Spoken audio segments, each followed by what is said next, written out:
시청자 여러분 안녕하십니까? 블록체인 인사이트 선솜입니다. 네, 날로 번창해가고 있는 블록체인 업계, 이제 송금과 결제 서비스를 넘어서 어느 분야로까지 또 확장을 하게 될까요? 블록체인 업계를 읽는 눈, 오늘도 블록체인 인사이트와 함께 체크를 해보시죠. 블록체인 인사이트 오늘의 라인업입니다.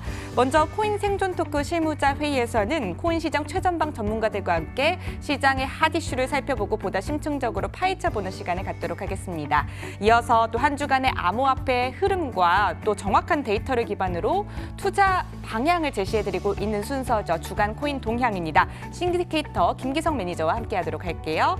그리고 프론티어 인터뷰에서는요. 오늘 FNB 프로토콜의 김용탁 CTO 모시고 이야기 나눠보도록 하겠습니다. 블록체인의 모든 것을 담아낼 블록체인 인사이트, 오늘의 첫 번째 코너 코인 생존 토크 실무자 회의부터 시작합니다.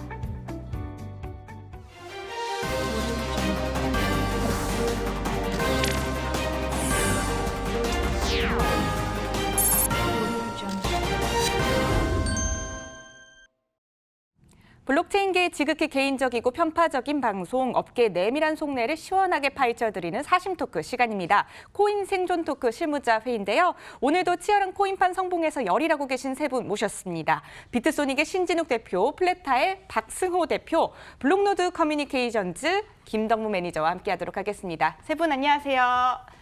안녕하세요. 네, 반갑습니다.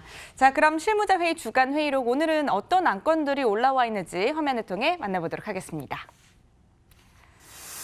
네, 세계 최대 소셜 플랫폼 페이스북이 암호화폐 리브라의 출시 계획을 담은 백서를 공개했습니다. 리브라를 비트코인을 대체할 주류 암호화폐로 만들 것이라고 밝혔습니다. 암호화폐 거래소 빗썸이 지난 2017년 발생한 해킹 사고와 관련해 3만여 건에 달하는 고객 개인정보 유출 책임으로 검찰에 불구속 기소됐습니다. 리플과 머니그램이 5천만 달러 규모의 파트너십을 체결했습니다. 리플은 대형 송금기업 머니그램의 주식 지분 인수 협상 진행을 발표했습니다. 블록체인 1세대 기업들이 코스닥 상장에 도전하고 있습니다. 글로스퍼와 블록코, 코스닥 상장에 도전하고 있다고 하는데요. 자금 좀달에 따른 성장 가속화가 전망되고 있습니다. 네, 이번 주도 역시 흥미로운 안건들이 눈에 띄는데요. 세 분은 어떤 이슈에 눈길이 가시는지 궁금합니다. 먼저 신진욱 대표님, 오늘 어떤 이슈에 가장 눈길이 가셨을까요? 네, 아무래도 이번 주에는 페이스북이 새로 백서도 이제 발표를 하기도 했고, 네. 업계분들이 이제 페이스북에서 만든 코인이 너무나도 궁금했었기 때문에 그 나온 백서를 가지고 굉장히 많은 이야기들이 나온 한 주인 것 같아요.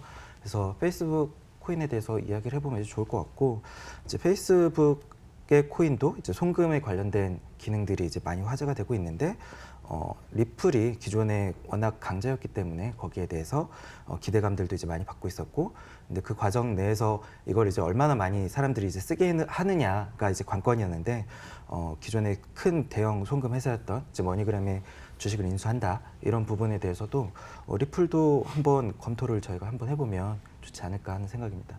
네, 페이스북 그리고 리플 관련해서 첫 번째와 세 번째 이슈에 눈길이 간다고 해주셨고요. 자, 박승호 대표님께서는 어떤 이슈에 눈길이 가셨을까요?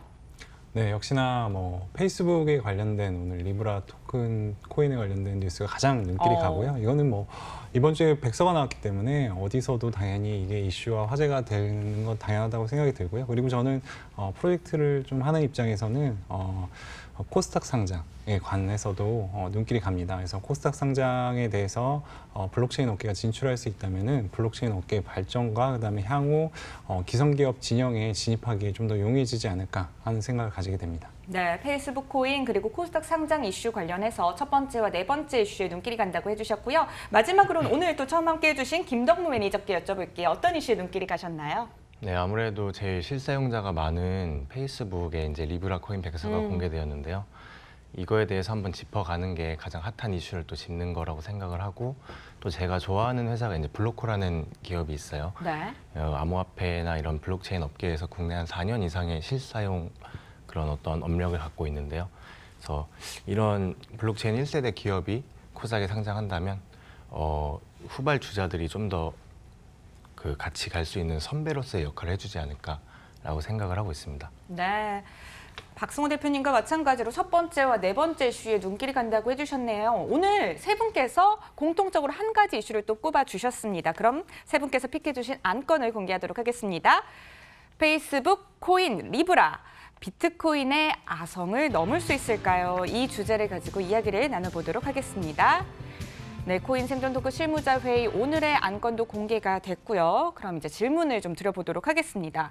자, 페이스북의 암호화폐 프로젝트 리브라 백서가 공개가 되면서 세간의 주목을 받았던 것 같은데요. 사실 그동안 소문만 무성했습니다. 자, 이 프로젝트가 드디어 정체를 드러냈죠. 자, 먼저 이 리브라가 무엇인지부터 알고 있으면 좋을 것 같은데요. 좀 하나씩 조금 짚어보도록 하겠습니다. 먼저 신진욱 대표님, 리브라에 대해서 간략하게 소개를 좀 해주셔도 좋을 것 같아요.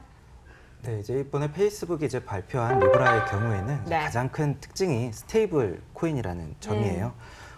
아무래도 페이스북이 공개할 암호화폐의 형태가 스테이블일지 아니면 비트코인처럼 가치의 변동성이 클지 이런 것들이 이제 사람들의 관심을 이제 많이 받았었는데, 왜냐하면 어떤 전략을 택하는지, 어떤 코인인지에 따라서, 어떤 프로젝트인지에 따라서 그 페이스북의 생각을 읽을 수 있기 때문이 아니었나 싶습니다.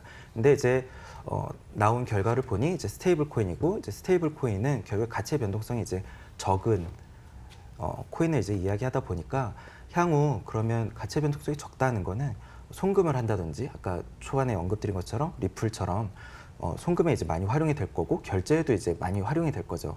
기존의 가치 변동성이 큰 비트코인의 경우에는 아무래도 송금을 하는 과정 내에서 가치를 이제 짧은 기간이지만 상실할 수도 있고 오히려 올라갈 수도 있고, 그런 부분들이 결제를 하기에 좀 어려운 부분들이 있었어요. 그런데 변동성이 적다면 송금, 그리고 향후 더 나아가서 대출과 여러 가지 금융 서비스까지 할 수 있는 부분이 이제 열려 있거든요.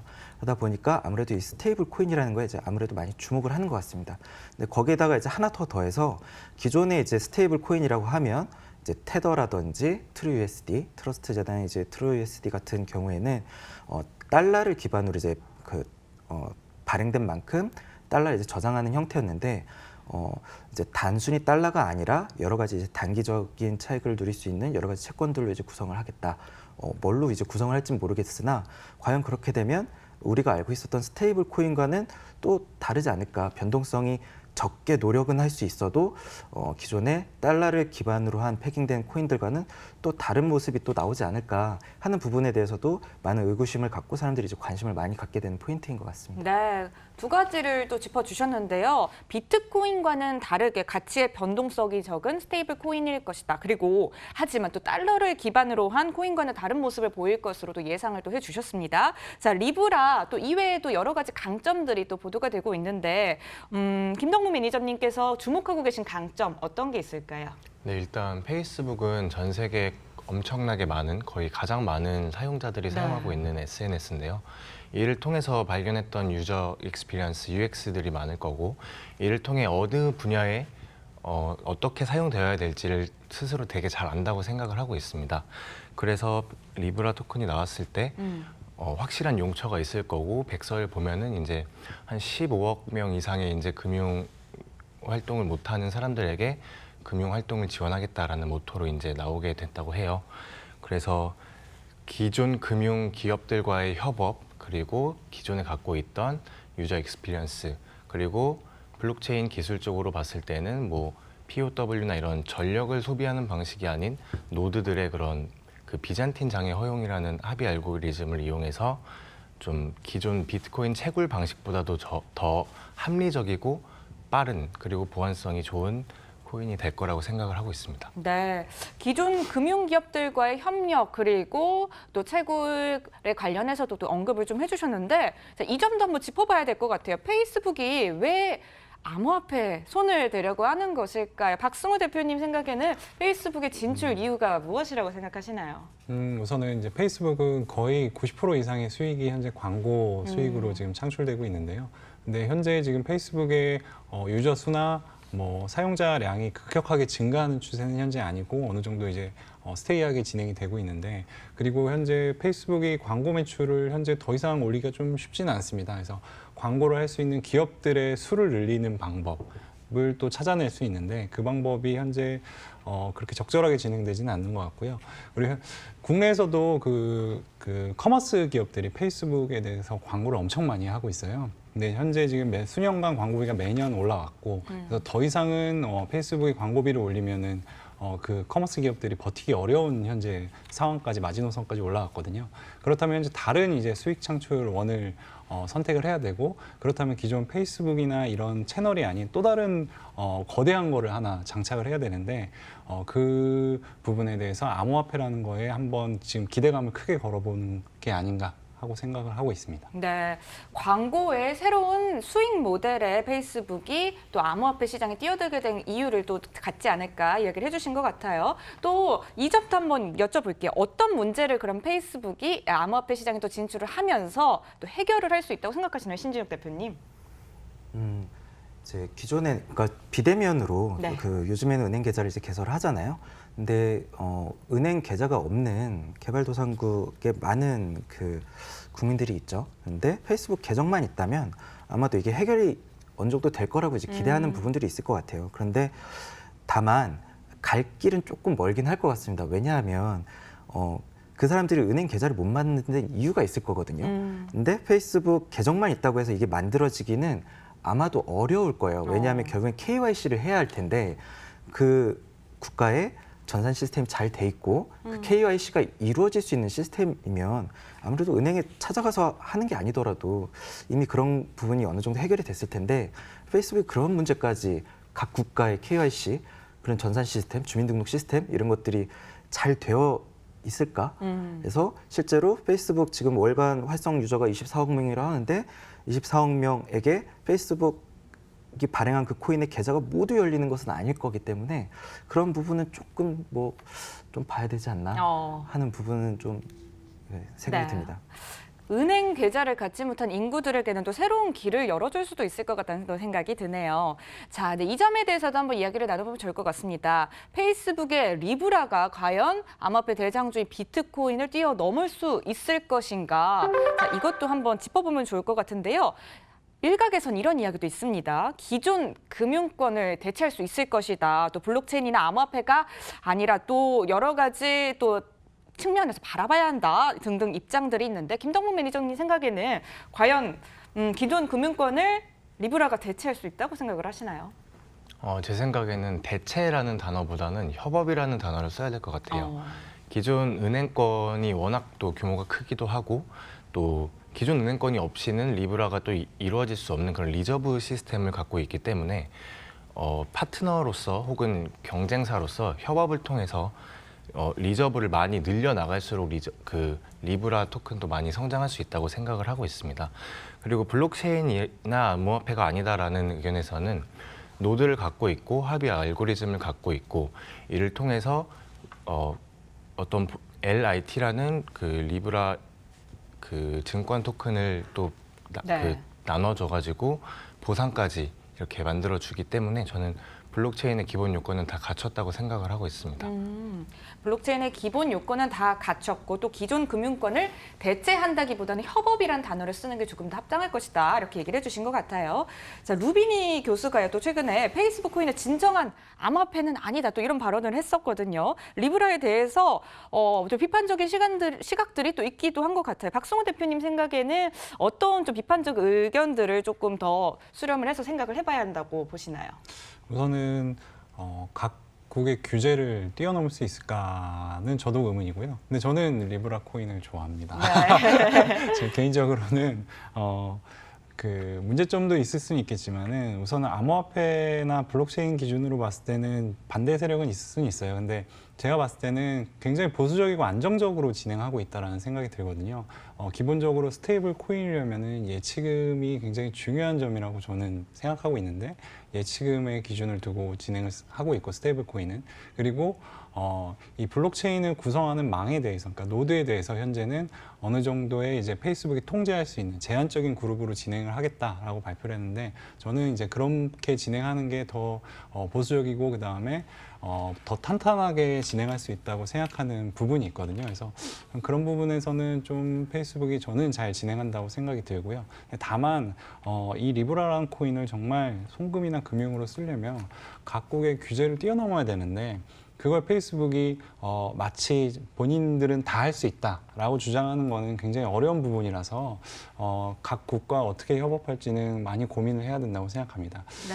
그리고 이 비트코인하고 비교를 하는 네. 걸 했는데 제 생각은 비트코인 비교보다는 좀 더 도전적으로 한다면 달러를 뛰어넘을 수 있을까로 해보는 건 어떨까.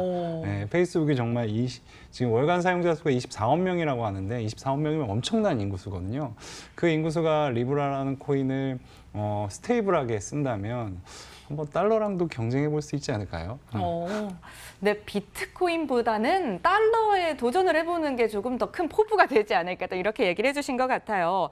자, 페이스북이요 현재 또 여러 가지 기업들과 함께 리브라 협회를 구성을 했단 말이죠. 이를 기반으로 해서 예상되는 시너지도 있지 않을까 싶은데요. 신진욱 대표님 생각에는 어떤 시너지를 우리가 예상을 해봐도 좋을까요?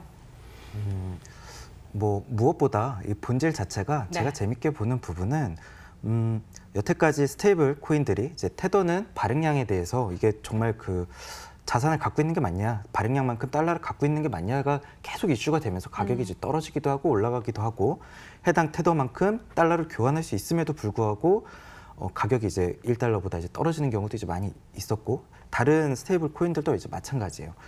이제 그런 부분이었는데 그리고 비트코인의 경우에는 여태까지 뭐 발행 주체가 없는 화폐라는 게 이제 말이 되냐라는 이야기들을 했었는데 드디어 발행 주체가 있는 암호화폐가 이제 나온 부분이죠. 그렇기 네. 때문에 뭐 그거에 대해서는 아마 되게 자유로울 거예요. 그 다음에 이제 다음 질문으로 가는 거죠. 여태까지는 발행 주체가 없는 화폐를 인정할 수 없다. 그래서 크립토 커런시라는 말 쓰지 말고 크립토 에셋이라는 말 쓰자. 뭐 이런 얘기도 이제 없고 이제 새로운 스테이블 코인이 나왔는데 기존에 이걸 또 넘어서서 테더나 이런 부분들이 잘 해결을 못했었던 거는 결국에 신뢰를 좀 주지 못했었던 부분들이 있는 거죠. 근데 페이스북이 이제 하게 되면서 네. 신뢰를 확 주기 때문에 여태까지 스테이블 코인들의 문제는 확 해결을 한 거예요. 그래서 비트코인하고 대결하기보다는 기존의 스테이블 코인들하고 어쩌면 뭐 그걸 넘어서서 이제 달러까지 그래서 스테이블 코인들이 잘 활성화가 안 되는 부분들이 있어요. 신뢰가 네. 안 깊기 때문에. 그런데 페이스북이 만들었기 때문에 어느 정도 스테이블 코인의 활성화가 더 있을 거고 그 스테이블 코인을 기준으로 해서 페이스북이 만든 코인일 수도 있고 향후 이런 전략과 동일하게 애플이 애플 코인을 낼 수도 있는 거고 MS가 MS 코인을 낼 수도 있는 거고 향후 이런 코인들이 쭉 나올 거예요. 그러면은 JP 모건에서 만든 스테이블 토큰처럼 저희가 쓸 수 있는 스테이블 토큰들이 더 많아지는 거기 때문에 조금 더 신뢰를 줄 수 있는 암호화폐들이 더 많아지기 때문에 네. 협업이 당연히 더 많아질 수밖에 없다는 생각이 듭니다. 네, 그런데 또 각 분야에서 굉장히 뛰어난 참여 업체들이 또 함께하다는 게 참 눈에 깊었던 눈에 더도 좋을 것 같은데요. 정말 화려했습니다. 그 리스트들이 단순 참여를 한 것인지 아니면 리브라의 비전을 긍정적으로 보고 참여했다고 생각을 하시나요? 뭐 조금 아쉬운 부분은 향후 이제 100여 개까지 이제 100개까지 이제 협회를 이제 늘린다고는 이제 협회원을 이제 늘린다고 했는데 네. 그거에 이제 약간 많이 미흡한 숫자를 이제 공개를 했죠. 물론 앞으로 갈 길이 많기 때문에 뭐 차차 이제 공개되겠지만 또 딱 무슨 세트를 갖추고 시작한 것은 아니고 그리고 기존에 이제 공개된 멤버들도 실제 노드에 참여할지 안 할지 이제 모른다고 합니다. 이제 그런 부분들을 보면은 향후 페이스북이 이제 풀어야 할 문제가 각국의 이제 이슈들도 있고 결국 이걸 그 페이스북 계정을 갖고 있는 사람들이 실제 그 리브라 계정으로 만들기도 KYC나 문제나 이런 문제들이 있기 때문에 해결할 문제들이 많기 때문에 페이스북이 아무리 하더라도 지켜보겠다 정도의 상태가 아닐까 싶습니다. 알겠습니다. 자, 이제 시장 영향에 대해서도 한번 이야기를 나눠보면 좋을 것 같아요. 이제 페이스북이 리브라를 도입하고 내년 출시를 또 계획하고 있다고 얘기를 해주셨는데 이게 김덕무 매니저님 생각에는 내년 출시가 정말 가능하다고 생각하시나요? 저는 그 각국의 가이드라인에 맞춰서 그런 게 어떤 뭐 G20 회의나 아니면은 뭐 미국의 SEC에 대한 비규제 조치 의견서나 이런 페이스북이 하고 싶다고 하는 게 아니라 어떤 정부 정책과 각 국가에 따라서 그 시기가 결정될 거라고 생각을 합니다. 물론 자체적으로 지갑을 도입하거나 이런 소극적인 도입은 할 수 있겠지만 오늘도 막 프랑스나 영국이나 미국 하원 등에서 약간 견제의 목소리를 좀 내는 걸 봤거든요. 그래서 각국의 정책이 좀 완벽하게 자리 잡으면 그때에 맞춰서 발빠르게 나올 거라고 생각을 하고요. 또한 이제 비트렉스나 바이낸스처럼 이런 글로벌 거래소들조차도 미국인들은 아직 거래가 안 되는 이제 뭐 잠정 중단된다는 소식도 있었어요. 그래서 그런 것들이 먼저 해결이 되고 나서 이 페이스북이 온전하게 뛰어들 수 있는 발판이 마련이 되면은 엄청 빠르게 이제 나올 거라고 생각을 하고 있습니다. 네, 그렇다면 내년 출시 가능 여부는 각국의 정책이 자리 잡는 그 시기에 따라 달려있다 이렇게 생각을 하시는 거네요. 네, 맞습니다. 네, 알겠습니다. 자, 이 페이스북이 또 암호화폐를 발행을 하게 되면서 또 시장에서 좀 바라보고 있는 기대해 볼 만한 효과는 어떤 점들이 있을지 박승호 대표님의 생각은 어떤가요? 저는 이제 규제도 있지만 내년에 도입이 될 수도 있다고 생각도 오. 합니다. 그래서 그러니까 페이스북이 그러니까 리브라 말고도 페이스북이 이 리브라를 활용해서 진행할 수 있는 그 이점을 만약에 정말 잘 뽑아낸다면 뭐 리브라를 그 나라의 현금으로는 못 사지만 비트코인을 살 수 있는 현금으로 비트코인을 사서 그 비트코인으로 리브라를 산 다음에 사용할 수는 있거든요. 하지만 그런 좀 불편함도 감수하면서 페이스북이 정말 리브라를 써야 된다라는 부분까지 제공을 한다면 오히려 블록체인 업계나 암호화폐 업계에 도움이 될 수도 있거든요. 규제는 내년에 정말 본격적으로 풀리진 않는다고 생각합니다. 그렇다면은 이 페이스북이 정말 좋은 기능이나 사람들의 호기심, 그다음에 사람들의 매력을 제공한다면 오히려 리브라를 사기 위해서 비트코인을 사고 이더리움을 사고 다른 암호화폐를 손에 쥔 다음에 리브라로 넘어가는 상황이 생길 수도 있거든요. 이제 그렇다면 오히려 이 현금에 대한 부분보다는 암호화폐에 대한 사람들의 의존도도 커질 수 있기 때문에 네. 저는 뭐 기대하는 바도 있습니다. 내년 출시를 살며시 또 기대해보는 목소리를 내주셨습니다. 자, 그렇다면 오늘 나눈 이 안건에 대해서 세 분의 한 줄 평을 또 들어보도록 하겠습니다. 첫 번째로 신진욱 대표님께 여쭤볼게요. 오늘 한 줄 평 어떻게 내려주실 건가요? 공개된 백서를 통해서 봤을 때 굉장히 이제 큰 문제들을 해결하려고 해서 이런저런 말들이 많긴 하지만 네. 전 세계에서 가장 똑똑한 사람들이 모인 회사인 만큼 그 걱정은 알아서 다 해결했을 거라고 봅니다. 그래서 세상에서 가장 큰 스테이블 코인, 믿을 만한 코인이 만들어지는 순간이 아닌가 생각합니다. 네, 알겠습니다. 이어서 박승호 대표님께도 여쭤볼게요. 한 줄 평 남겨주시죠. 네, 오늘 이 시간에 많이 다뤄지지는 않았지만 페이스북이 현재 100개의 노드의 참여 그룹을 가지고 지금 진행을 하고 있습니다. 그래서 누구나 이걸 안다면 생각하는 게 리브라 노드 1개만 있었으면 좋겠다. 저도 리브라 노드 1개를 가질 수 있으면 좋을 것 같습니다. 네, 어느 때보다도 솔직한 또 평이 아니었을까 또 생각이 드네요. 김동무 매니저님께도 여쭤볼게요. 한 줄 평 어떻게 남겨주실 건가요? 네, 블록체인과 암호화폐는 이미 큰 물결을 타고 있고 이 엄청 큰 흐름 속에 있다고 생각을 합니다. 이는 페이스북을 만난다면 더 큰 물결을 일으켜서 사람들에게 많은 영향력을 끼칠 수 있지 않나라고 생각하고 있습니다. 네, 알겠습니다. 네, 오늘 세 분과 함께 이슈 토크 나눠봤습니다. 다음 주에 더 재밌는 주제로 찾아뵐게요. 오늘 나와주셔서 고맙습니다. 감사합니다.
집단지성과 인공지능의 만남 신디케이터의 김기석입니다. 정확한 데이터를 기반으로 한 주간의 코인 동향을 살펴보고 투자 방향을 예측해보는 주간 코인 동향, 먼저 비트코인의 움직임부터 살펴보도록 하겠습니다. 비트코인은 지난주에 저희 주간 코인 동향에서 8,300달러가 돌파되었을 때 상승 모멘텀이 있을 것이라고 말씀을 드렸는데요. 그 말씀 그대로 9,000달러까지 돌파 모습을 보여주었습니다. 최대 9,300달러에 도달한 이래로 9,081달러에 장마감을 하였고요. 현재 9,000달러 안정화 중에 있다고 보시면 되겠습니다. 2018년 5월 이후로 가장 높은 가격을 도달했습니다. 신디케이터는 10,000달러 돌파 시 시장의 강력한 신호로 분해질 것이라고 예측을 하고 있습니다. 그렇다면 비트코인의 점유율과 시총 변화를 살펴보도록 하겠습니다. 비트코인의 점유율은 약 57.2%에 도달을 하였습니다.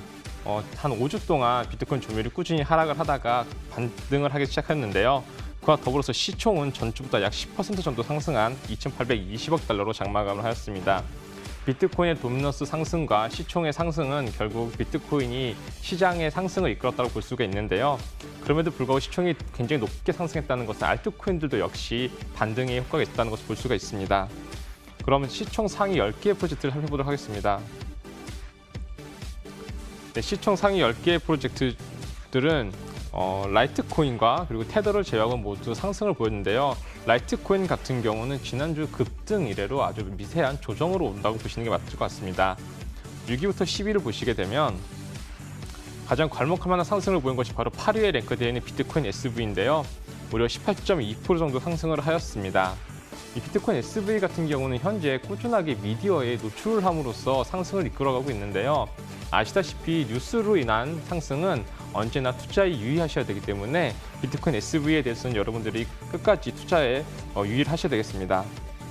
그렇다면 상위 100개의 프로젝트 중 상승률 탑5를 보시도록 하겠습니다. 지난주에 이어서 상승률 탑5 프로젝트는 모두 30% 이상의 높은 상승률을 보여주었습니다.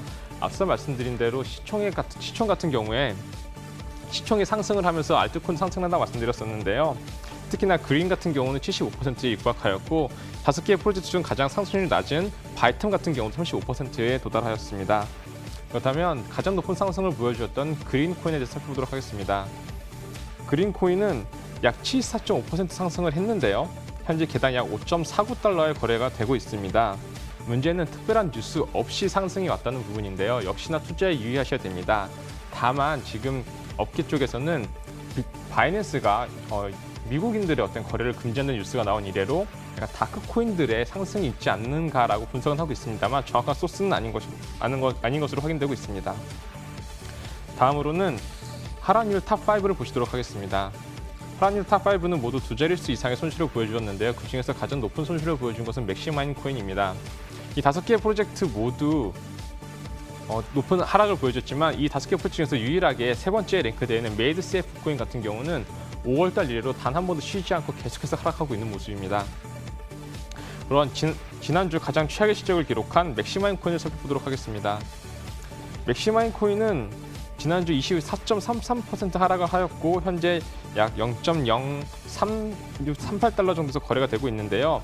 변동성이 엄청납니다. 한 주 동안 무려 0.072달러에서 0.036달러까지 약 2배가량을 왔다 갔다 움직이는 것을 볼 수 있는데요. 5월 말부터 지금까지 꾸준히 랠리가 지속된 이래로 이 가격대 안에서 왔다 갔다 하고 있는 모습입니다. 따라서 여러분들 투자를 하실 때 굉장히 유의하셔서 접근하셔야 된다고 보고 있습니다. 네, 지금까지 현명한 투자 서비스를 제공한 신디케이터 주간 코인 동향이었습니다. 더 자세한 정보는 신디케이터.com 또는 신디케이터 모바일 애플리케이션을 통해서 확인할 수 있으니 많이 참고해 주시기 바랍니다. 저는 다음 주에 뵙도록 하겠습니다.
블록체인 업계를 선도하는 국내외 유망 기업과 인물을 만나보는 프런티어 인터뷰 시간입니다. 오늘은 블록체인 기반 프랜차이즈 토큰 발행 그리고 또 유통 솔루션 FMB 프로토콜의 김용탁 CTO 모시고 이야기 나눠보도록 하겠습니다. 안녕하세요. 안녕하세요. 네, 반갑습니다. 먼저 시청자 여러분들께 간단하게 어떤 일 하고 계시는지 그리고 또 소개 말씀해 주시면 좋을 것 같아요. 네, FMB 프로토콜 개발 총괄을 맡고 있는 김용탁 CTO입니다. 네, 반갑습니다. 네, 김용탁 반갑습니다. CTO님 간략하고 또 짧게 또 인사해 주셨는데요. 자, 프로젝트에 대한 이야기들로 넘어가 보도록 하겠습니다. FMB 프로토콜 과연 무엇인지 이 점에 대해서 시청자 여러분들께 좀 소개를 해주시면 좋을 것 같아요. FMB 프로토콜 어떤 프로젝트인가요? FMB 프로토콜은 프랜차이즈 앤 블록체인의 약자로 로컬 매장과 그리고 고객 그리고 광고주분들에게 블록체인으로 투명하고 공정한 정보를 제공해서 사업에 실질적인 도움을 드리고자 시작된 프로젝트입니다. 네, 그렇군요. 프랜차이즈 앤 블록체인, 그래서 FMB 프로토콜이다라고 네, 얘기를 맞습니다. 해주셨어요. 자, 그럼 시작부터 한번 가서 이야기를 해볼게요. FMB 프로토콜의 시작이 궁금한데요. 프로젝트의 구상은 어떠한 계기로 인해서 시작이 되었는지 그리고 그 개발 과정도 스토리가 좀 있을 것 같아요. 좀 그 과정에 대해서 이야기를 해주시죠. 네, FMB 프로토콜은 나도 사장님이라는 창업 플랫폼 사업을 진행하면서 네, 저희가 쌓게 된 인프라를 바탕으로 시작을 하게 됐고요. 네. 기술 베이스라기보다는 사업적 인프라 베이스로 시작한 사업이라고 보시면 될 것 같고 현재 실질적인 사업 적용에 있어서는 그 어떤 프로젝트보다 좀 빠르게 움직이고 있다고 볼 수 있을 것 같습니다. 네. 빠른 속도로 움직이고 있는 또 FMB 프로토콜에 대해서 이야기를 해주셨는데요. 이 FMB 프로토콜이 만들어졌을 때는 분명히 무언가를 좀 해결하고자 하는 지점이 있지 않았을까 또 싶어요. FMB 프로토콜이 해결하고자 하는 문제점은 무엇이었는지 한번 같이 이야기를 해주셔도 좋을 것 같습니다. 네, 창업 플랫폼을 운영하다 보니까 매장주가 정말 원하는 거는 손님이 오고 또 이제 제품이 판매되는 것이라고 저희는 생각을 했고요. 그 부분에 이제 실질적인 데이터와 정보를 제공하는 방법이 뭐가 있을까라는 고민에서 시작을 하게 됐고 또 블록체인 시장 상황을 봤을 때 원천 기술은 많이 나왔지만 그 원천 기술을 활용한 응용 기술 부분은 아직 많이 발전되지 않았다라고 저희가 판단을 했고 저희는 이제 사업 인프라가 어느 정도 갖춰져 있기 때문에 이 블록체인 시장에서 응용 기술 분야에서 저희가 서비스를 런칭하는데 큰 역할을 할 수 있을 거라고 판단해서 시작하게 되었습니다. 네, 실질적으로 도움을 주고자 시작하게 되셨다고 이야기를 해주셨는데요. 원천 기술을 활용한 운용 기술, 이 점에 좀 중점을 두셨다고 이야기를 해주셨어요. 좀 구체적인 예시도 함께 좀 들어보고 싶어요. 예, 매장주가 정말 원하는 거는 이제 손님이 오고 제품이 판매되는 건데 그 부분에서 저희가 착안한 부분은 블록체인을 통해서 방문 유도 서비스 그리고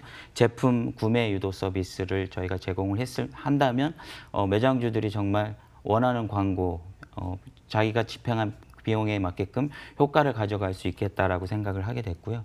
그래서 저희가 현재 서비스하고 테스트하고 있는 캐시 리플렛이라는 서비스가 있습니다. 캐시 리플렛은 간단히 생각하시면 이제 포켓몬고를 상상하시면 될 것 같아요. 포켓몬고는 몬스터를 잡는 게임이지만 저희는 주변에 나타난 몬스터를 잡았을 때 포인트를 획득할 수 있다든지 주변의 토큰 채굴 장소에 찾아가서 토큰을 채굴할 수 있다든지 이런 서비스를 제공함으로써 매장주가 원하는 지점까지 고객을 유인할 수 있다는 서비스가 장점이고요. 또한 저희가 기존에 운영하던 나도 사장님이라는 앱을 중앙화된 서버에서 현재 블록체인으로 옮기면서 매장주가 매출도 관리할 수 있고 캐시 리플렛을 통해서 광고 집행 내용들을 활용할 수 있는 그런 플랫폼으로도 지금 리뉴얼 중에 있습니다. 네, 그렇군요. 캐시 리플렛을 예로 들어서 또 함께 설명을 해주셨는데요. 이 FMB 프로토콜을 서비스를 가능하게 하는 플랫폼에 대해서 좀 하나씩 조금 더 이야기를 해보도록 하겠습니다. 캐시 리플렛 이 얘기는 해주셨는데 별도의 또 플랫폼들이 있다고 이야기를 들었어요. 이미 출시된 것들도 있다고 하는데 자, 플랫폼들 소개와 함께 구성 그리고 각각의 역할까지 네. 곁들여서 이야기해 주시면 좋을 것 같아요. 이미 출시된 건 아니고 지금 현재 준비하고 7월 달에 저희가 오픈을 목표로 하고 오, 있습니다. 네. 7월 달에 이제 마마무가 저희 공식 모델로 활동을 하게 될 것 같고요. 그래서 앞서 설명드린 것처럼 저희는 FMB 프로토콜이 대중적으로 많이 알려지기 위해서는 어떤 프로젝트를 진행하는 게 좋을까? 저희가 이제 고민했을 때 유저들은 엔터테인먼트 요소에 반응을 하고 또 SNS 같은 요소가 있을 때 지속 사용을 할 수 있을 거라고 저희는 판단을 했고요. 그로 인해서 저희는 이제 캐시 리플렛을 기획하게 됐습니다. FMB 프로토콜, FMB 토큰이 사용자들한테 많이 쓰이려면 리워드 형태로 우선 써보게끔 하고 또 게임을 통해서 지속 사용할 수 있게끔 한다면 대중성 확보에 큰 도움이 될 수 있을 것 같아서 현재 캐시 리플렛 서비스에 중점을 두고 현재 진행 중에 있습니다. 네, 캐시 리플렛에 중점을 두고 또 대중성에 중점을 두셔서 마마무와 함께도 찾아볼 수 있게 됐다고 이야기를 해주셨습니다. 자, 그렇다면은 어떤 전략을 또 함께 준비하고 계신지 이 점도 궁금한데요. 또 FMB 프로토콜만의 좀 숨겨둔 비법도 함께 같이 이야기해 주셔도 좋을 것 같아요. 네, 뭐 계속 재차 설명을 드리지만 저희는 매장주와 광고주 입장에서 효과적인 그런 광고 플랫폼을 만드는 거에 좀 포커스를 두고 있고요. 네. 그래서 간단히 다시 설명드린다면은 방문 유도형 서비스 그리고 제품 구매 유도형 서비스를 진행하고 있습니다. 특정 장소에 토큰과 포인트를 심어서 고객을 유인하고 또 내가 산 제품에다 AR 기능을 통해서 제품 인식을 통해서 토큰을 채굴하게 하고 그래서 정말 내가 구매한 음식을 통해서 또 하나의 리워드를 얻게 함으로 인해서 제품을 또 구매할 수 있게 하는 그런 부분에 있어서 아이디어를 내서 현재 프로젝트를 진행을 하고 있고요. 그래서 또 그렇게 얻은 리워드 포인트를 가지고 유저들은 거래소에 토큰을 거래해서 현금으로 바꿀 수도 있고 또한 저희 캐시 리플렛 안에서 LP라는 그 스테이블 코인으로 바꿔서 모바일 기프티콘을 구매해서 실제적으로 상품을 구매할 수 있게 돼 있습니다. 네, 설명을 해주시긴 했는데요. 이미 뭐 연동이 되거나 설치된 것들도 있을까요? 이미 스마트콘이라는 업체와 연동을 해서 현재 모바일 기프티콘 상품을 저희 FMB를 통해서 구매할 수가 있게 되고요. 앞서 설명드렸듯이 저희는 실제적인 사업 그리고 러닝할 수 있는 부분에 포커스를 맞추고 있기 때문에 FMB 토큰을 가지고 실물 경제 연동하는 부분에 있어서 좀 중심적으로 좀 프로젝트를 진행하고 있고 곧 모바일 기프트콘 외에 포스 연동을 통해서 FMB를 LP로 전환해서 매장에서 돈처럼 사용할 수 있는 프로젝트도 현재 진행 중이고 곧 업데이트될 예정입니다. 네, 알겠습니다. 자, FMB 프로토콜의 플랫폼에서 제공하는 서비스들 어떤 것들 있는지 이야기 나눠보고 있는데요. 자, 실사용자들이 어떻게 또 사용을 할 수 있는지 이 방식도 많은 시청자 여러분들께서 궁금해하실 것 같습니다. 또 이에 따른 혜택도 있을 것 같은데 실사용자들은 FMB 프로토콜을 이용하면 어떤 점이 좋을까요? 저희 FMB 프로토콜에서 서비스로 진행 중인 캐시 리플렛은 셀링 포인트가 정확히 있습니다. 내가 위치한 곳에 혹시 돈이 숨겨져 있나, 돈이 보물이 있나, 그래서 위치 이동할 때마다 보물을 찾는 컨셉으로 현재 서비스를 개발하고 있고요. 그래서 AR 속 숨은 돈 찾기 캐시 리플렛이라는 캐치프레이를 가지고 현재 개발 마케팅 홍보를 진행을 하고 있습니다. 유저는 저희 서비스를 통해서 위치를 이동할 때마다 보물을 찾을 수 있고 구매한 제품을 AR 기능을 통해서 토큰을 채굴할 수 있고 이렇게 얻은 포인트나 토큰을 가지고 실제적으로 매장에서 사용할 수 있게 되고요. 이런 서비스 로직으로 인해서 매장주는 손님이 오고 손님이 와서 직접 제품을 구매하는 데까지 연결될 수 있도록 현재 설계되었고 그렇게 개발되고 있습니다. 네, 그렇군요. 자, 사용자가 어떻게 이용할 수 있는지를 설명해 주셨는데요. 자, 그런데 제가 만약에 사업주라면 어떻게 이용을 할 수 있을지 이 점에 대해서도 좀 구체적으로 얘기를 해주셔도 좋을 것 같아요. 네, 현재 저희는 2,200만 명 정도의 회원 대상으로 타겟 푸시라든지 뭐 지오펜스를 이용해 가지고 특정 지역을 지나갔을 때 메시지를 날릴 수 있는 부분에 대한 계약이 현재 진행됐고요. 그 서비스와 저희 방문 유도 서비스 그리고 제품 구매 유도 서비스를 결합해서 상품으로 구성해서 현재 가맹점들을 모집하고 있습니다. 현재 유명 브랜드와 계약을 몇 군데 체결을 하고 있고요. 또 유명 브랜드 위에 이제 소상공인 대상으로도 현재 이 서비스를 판매할 계획입니다. 네, 알겠습니다. 또 최근에 상장을 했던 캐리프로 토큰 같은 경우에는 좀 상당히 좀 많은 부분에서 좀 비슷하지 않을까 이런 이야기도 혹시 들으셨을 것 같은데 어떤 점이 비슷하고 또 어떤 점이 다르고 강점이 있을까요? 뭐 도도 포인트로 시작된 캐리 프로토콜이라고 저희는 알고 있고 저희와 그 시작하는 단계도 리버스 ICO 형태이기 때문에 많이 비슷하다고 보고 있고요. 저희는 뭐 말씀드릴 네. 그러니까 저희는 경쟁사라기보다는 현재 이제 제휴, 업무 협의 이런 부분을 캐리 프로토콜과 같이 할 수 있는 여지를 열어두고 있습니다. 그렇군요. 네. 경쟁사라기보다는 또 협력을 또 네네. 할 수도 있는 관계다. 이렇게 또 이야기를 해주셨습니다. 자, FNB 프로토콜 시작은요. 지난해 4월 정도부터 해서 거의 뭐 1년이 조금 지난 시간인 것 같아요. 지금까지 FNB 프로토콜이 어떤 과정을 거쳐서 지금까지 왔는지 현재 상황까지 함께 이야기를 해주시면 좋을 것 같네요. 저희 FNB 프로토콜은 블록체인 사용에 대한 대중성 확보에 좀 집중해서 진행을 했고요. 네.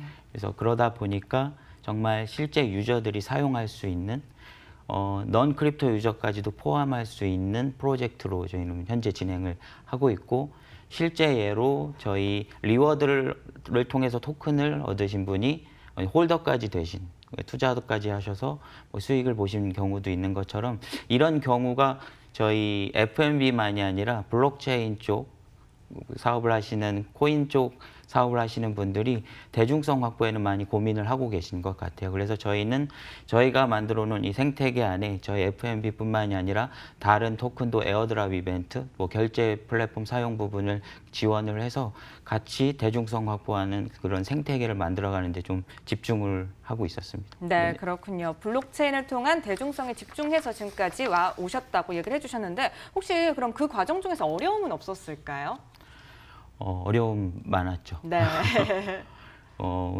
하지만 저희가 이제 이전에 사업했던 경험을 토대로 그 부분에 대한 문제점을 정확히 자각하고 그 부분을 해결하고자 시작했기 때문에 문제 부분에 대해서 미리 알고 시작했다라고 볼 수 있을 것 같고요. 그래서 문제 봉착했을 때 조금 더 쉽게 해결할 수 있었다고 보고 있고 그리고 지금 저희는 다른 프로젝트와 다르게 우리 이런 거 만들 거예요로 시작한 게 아니라 이미 만든 서비스를 테스트 형태로 유저들이 경험하게 하면서 그 경험치 바탕으로 계속 지금도 수정을 하고 있거든요. 개발하는 입장에선 굉장히 피곤한 상황이지만 프로젝트 성공 여부에 있어서는 잘한 판단이라고 생각하고 이런 유저 경험치를 계속 누적시켜서 프로젝트를 성공시키려고 지금 하고 있습니다. 네, 어려움을 또 정확하게 파악을 하셨고 또 듣기로 어제도 밤새 또 네. 열일을 하시다 오셨다고 네. 들었거든요. 정말 고생이 좀 빛을 또 발하지 않을까 또 싶습니다. 네. 이미 많은 블록체인 프로젝트들이 존재를 합니다. 과연 이들을 뛰어넘을 수 있는 FNB 프로토콜의 강점 혹은 차이점은 어떤 것들이 있을까요? 앞서 말씀드린 것처럼 저희는 경쟁 구도보다는 협력 구도로 생각을 하고 있습니다. 저희가 가지고 있는 결제 인프라라든지 대중성 확보 이런 부분들을 저희뿐만이 아니라 많은 블록체인 사업을 하시는 그리고 코인 사업을 하시는 분들에게 좀 더 대중적으로 자신의 프로젝트를 알릴 수 있도록 도움을 주고자 저희는 협력 관계로 보고 있고요. 뭐 저희는 기술 베이스에서 시작된 회사는 아니고 일단 사업 인프라 베이스로 시작한 회사이기 때문에 그런 면에서는 많은 토큰들하고 같이 뭐 캐리 프로토콜을 포함해서 많은 블록체인 토큰들과 같이 사업을 함께 할 수 있다는 게 좀 장점인 것 같습니다. 네, 경쟁보다는 협력 구조에 중점을 둔 점을 강점으로 꼽아 주셨습니다. 자, FNB 프로토콜 그렇다면 수익 창출은 어떻게 할 수 있을까요? 세 가지 수익 모델이 있습니다. 뭐 저희 방문 유도 그리고 구매 유도 서비스를 이제 저희 광고주분들한테 이제 판매할 계획이고요. 네. 그리고 저희 앱 내에 뭐 광고 서비스와 그리고 아이템 결제 서비스로 이제 수익 부분을 창출할 수가 있고 뭐 앞서 말씀드린 것처럼 저희 FNB만 에어드랍 이벤트를 하는 것이 아니라 다른 블록체인 프로젝트에 대한 에어드랍 이벤트를 저희 캐시리플렛 안에서 진행할 수 있기 때문에 그 에어드랍 이벤트를 통한 수익 창출이 가능하고요. 또한 이렇게 에어드랍 이벤트를 통해서 많은 토큰들이 저희 캐시 리플렛 안에서 리스팅이 됐을 때 저희가 가지고 있는 결제 플랫폼을 이용함으로 인해서 얻는 그 결제 플랫폼 수수료도 저희의 수익 모델이 될 수 있습니다. 네, 그렇군요. 방문과 구매 유도 그리고 앱 내에서의 활용 방법, 또 에어드랍 이벤트 등을 활용해서 수익 창출을 기대해 보고 계시다고 이야기를 해주셨습니다. 자, F&B 프로토콜의 파트너십에 대해서도 많은 분들이 궁금해하실 것 같은데요. 파트너십 어떻게 되어 있을까요? 저희는 기술적인 부분에서의 자문은 국내에서 아마 가장 뛰어나다라고 저는 생각하는데 헥슬런트의 도움을 많이 받고 있고요. 그리고 현재 저희가 한참 메인넷 개발을 진행 중인데 메인넷 부분은 베잔트와 같이 협력해서 진행 중이고 저희가 가장 잘하는 이제 브랜드, 저희 나도 사장님을 운영하면서 얻은 인프라를 가지고 현재 많은 프랜차이즈들과 협력 구조로 가고 있습니다. 네, 그렇군요. 지금 현재 화면에도 보면은 많은 파트너십사들이 함께 또 제시가 되어 있네요. 자, 활발한 파트너십 상황까지 또 알아봤고요. 자, F&B 프로토콜 앞으로가 더 이제 기대가 되는 것 같습니다. 향후 예정된 계획들은 어떤 것들이 있을까요? 가장 가까운 시일 내에 이제 7월부터 네. 7월 10일 이후가 될 것 같은데 캐시 리플렛이 이제 정식 서비스가 될 것 같고요. 그 정식 서비스로 인해서 저희 F&B가 많은 대중들한테 알려질 수 있는 기회가 될 것 같고 또 결제 쪽 저희 토큰이 실제적으로 이제 사용될 수 있는 결제 시장 쪽에 이제 진출하고자 여러 가지 프로젝트를 진행하고 있습니다. 앞서 말씀드린 뭐 포스에서 직접 돈처럼 사용할 수 있는 그런 결제 플랫폼 쪽을 저희가 지금 사업을 진행하고 있고요. 그리고 또 뭐 F&B 몰, 쇼핑몰 같은 것도 현재 준비를 해서 실제적으로 실물 경제와 가장 잘 연동된 프로젝트로 지금 진행하고 있다고 보시면 될 것 같습니다. 네, 올해의 화두가 또 송금과 결제인데 그중에서 결제 플랫폼에 또 중점적으로 이제 진출을 하실 것이다 이렇게 이야기를 해주셨습니다. 자, 마지막으로 여쭤볼게요. F&B 프로토콜을 통해 꿈꾸는 새로운 블록체인 생태계 어떤 모습인가요? 많은 포인트들이 있는데 이 포인트들이 블록체인화 됐을 때 나눠 쓸 수 있고 또 같이 합쳐서 쓸 수도 있고 교환해서 쓸 수 있다라고 생각을 합니다. 그렇게 됐을 때는 이제 막 가맹 점수가 적은 매장들은 포인트를 아무리 주더라도 유용성이 떨어질 수밖에 없습니다. 근데 대형 프랜차이즈들 토큰과 포인트와 교환해서 쓸 수 있다면 아마 그 유용성은 올라갈 것으로 보고 있고요. 또 대형 프랜차이즈들은 빅데이터를 활용해서 마케팅 하는데 좀 유용하게 사용할 수 있다고 보고 있습니다. 그래서 저희는 포인트가 블록체인화되는 그 시장을 꿈꾸고 있습니다. 네, 포인트가 블록체인화되는 시장을 꿈꾸고 계시다고 이야기해 주셨습니다. 지금까지 F&B 프로토콜의 김용탁 CTO와 함께했습니다. 오늘 나와주셔서 고맙습니다. 네, 감사합니다. 네, 블록체인 인사이트 오늘 준비된 순서는 여기까지입니다. 오늘도 유용한 시간이 되셨는지요? 앞으로도 더욱 많은 이야기, 블록체인에 대한 더 많고 더 다양하고 알찬 소식들 다음 주에도 들고 오도록 하겠습니다. 지금까지 시청해주신 여러분 고맙습니다.